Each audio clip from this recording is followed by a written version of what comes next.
Hello all, I'm Sai and you're watching The Book Dragon. In today's video, I'm bringing to you my September TBR. Usually in my TBRs, I just include 5 books so that it is not intimidating for me for the rest of the month. But this time, I'm going a bit further and adding 7 books totally in my TBR. And also of these 7 books, some of them are very huge. There are also some books which I've been putting off for so long. I have books from various different genres as well, so I have a variety to pick from and read and not just stick with a single genre. So without any further ado, let's get into the books right away. The first book is something which was released in 2020, and ever since I saw the title of this book itself, I've been wanting to read this, and it is Anxious People by Fredrik Backman. I recently read A Man Called Uva, also by Fredrik Backman, in May, and I just entirely loved the book in every aspect that was possible. It was a very slow-paced book. It's definitely not a pace which I'm that much comfortable with reading normally, but for that story, the pacing was just perfect, and the way in which he developed the character of Uva and presented the character like an original person was something which I've not seen before at all, and I'm expecting a lot from this one because of that itself. In that book, we focus on just a single character, but we have 7 different characters in this one who are all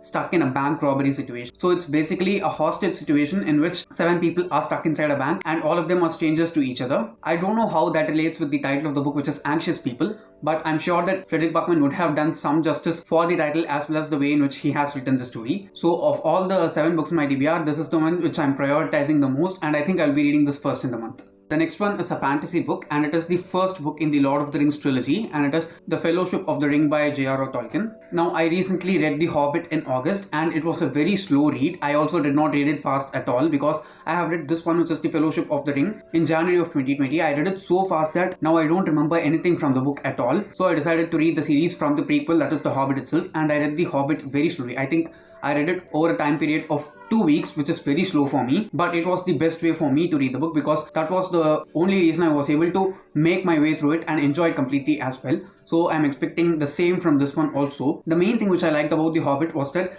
the adventure part of the book was really fun. Apart from that, the world that the author has built is so real and so immersive. While we read the book, it feels like we are in the place that the author is actually describing, and I usually like that kind of writing very much. Though it is tough to read and get through in most parts, I think it is very much worth it. And also, I like the friendship aspect of The Hobbit very much. I've also heard that friendship is one of the main focuses when it comes to the Lord of the Rings universe as a whole itself. So I'm expecting a lot from this one. I'll be probably reading just 1 or 2 chapters every day until I end the book, but I'll definitely read it slowly and enjoy it completely. And just like The Hobbit, after reading this, I'll give you a review.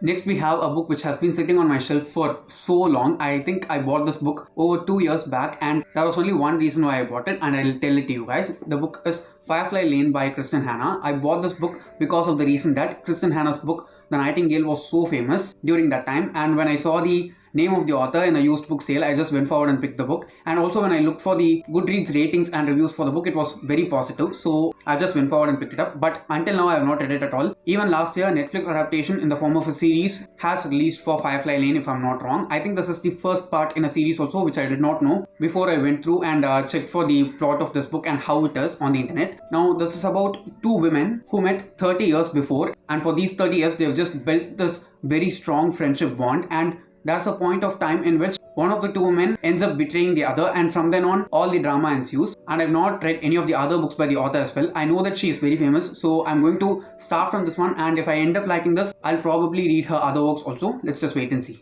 The next book is probably the book which I'm most interested to read in this month because it is very different from all the others that I've put in the list, and it is Beach Read by Emily Henry. Now, this is basically an adult contemporary romance, but the reason why I picked this is because my most favorite booktuber, Sam from Thoughts on Tombs, has been recommending this book ever since last year she read it, and all the things that she said about the book were so positive, and they are things which I generally like as well when it comes to any sort of book. And romance is definitely a genre which I don't usually gravitate towards and read particularly. Now, when it comes to this book, it is about 2 authors who go on a vacation, and during the vacation, they are to complete a novel which is on the deadline for both of them. They are both authors of different genres, so they are basically stuck just in a creative block. And what happens is they switch their works, and one ends up writing the novel for the other, and that's how the plot of the book actually progresses. I've heard that it is a very breezy read, but it also tackles very strong, hard-hitting subjects. So because of all these reasons, I definitely want to read it in September.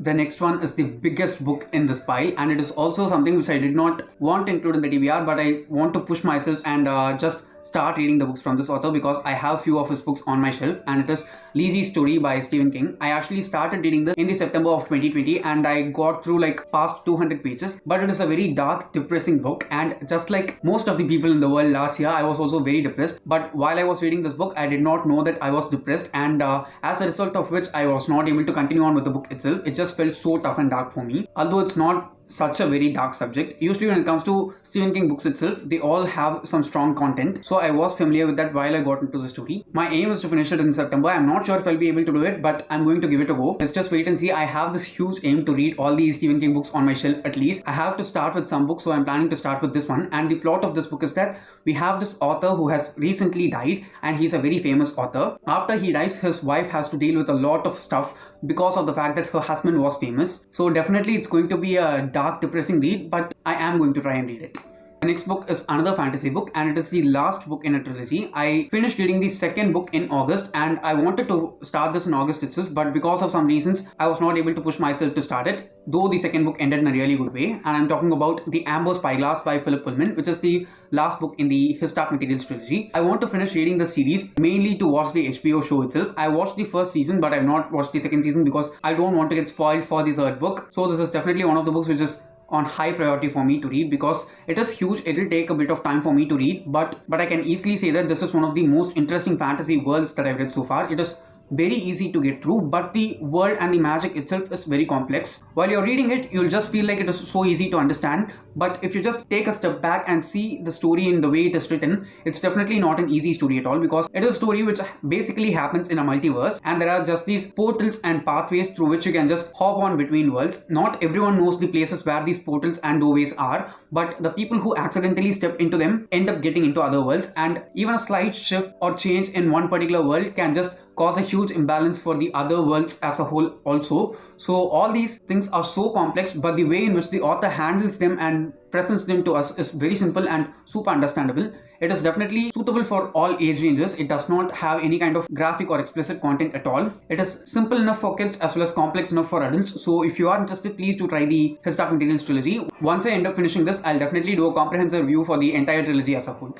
The last book in my TBR is the only non-fiction book that I've added in this TBR, and it is The Psychology of Money by Morgan Housel. There are only two reasons why I want to read this book. The first one is that it has been recommended so many times to me from the people whom I trust when it comes to self-help books in specific, and I've also heard only really good things and good ideas from this book so far. I've just read like the blurb of the book, but that itself seems so convincing and very promising for me, and it is also not a very huge book. That's the second reason why I want to read this, because it is kind of tough for me in order to get into bigger non-fiction books. But when it comes to shorter non-fiction reads which are like 200-300 pages in length, they are easy for me to read and comprehend, and I don't get bored also. I want to read a lot more personal finance books in order to manage my money better, so I think this will help me in some way or the other. I've also heard that this book is not about richness only in the form of wealth, but also all other kinds of assets and qualities. So I definitely want to read this. If I find it very useful and interesting, I'll try to review this one as well. So yes guys, those are all the books on my September TBR, and don't forget to leave your September TBR in the comments below. I'd like to know them, and also let me know if you have picked up any of the books in this list. And if you did enjoy watching today's video, don't forget to give it a thumbs up and also share it to your friends. If you want to get more content from me, do subscribe to the channel because I publish new videos every Tuesday, Thursday and Saturday.